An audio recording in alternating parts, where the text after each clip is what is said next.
আসসালামু আলাইকুম। আশা করি আপনারা সব ভালো আছেন। আজকে আমি আইছি কুয়েত সিটিত আমার মালিকর বাপর ঘর আইছি।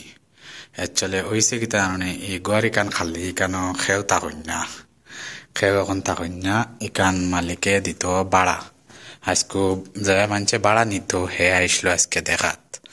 তে এই ঘর ইকান খালি থাকে আমার মালিকর বাপর ঘর ইকান আমার মালিকর বাপ তে ঘর ইকান খালি থাকে, ঘর ইকান খেও থাকুন না, ইকান ভাড়া দিত। আজকে আইসলাম আমি ওখান ঘর ওখান খুলিয়া দেখাইবার লাগি। ভাড়াতে ওখান দেখছুন এসি উসি সব লাগাইলাছে, ফ্রিজ ট্রিজ সব লাগাইলাছে। ওই লোকে কিচেন এটা সব দরজা ড্র করিয়া ওই লোকে কিচেন।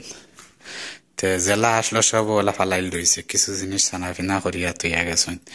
একচুয়ালি হয়েছে কি তার আমার মালিকর বা আফি কষ্ট কুয়ার কারণে তার বউকে তারে ফালাইয়া গেছে গিয়া রুম।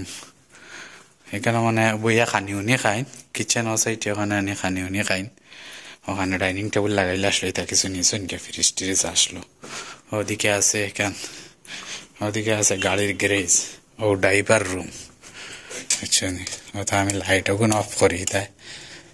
এটাই দেখি দুঃখী গেছুন গিয়া, দেখি দুঃখী ভালাই গেছুন গিয়া। এখন আমার সারা দেখি অফ করতে লাগে। আর উপরেও গেছুন, উপরে আছে 3 রুম আর নিচে আছে 1 রুম ড্রাইভার রুম। আর নিচে সবে বইয়া জবর নাচে, উপর বন্ধ, উপরে দেখছে না।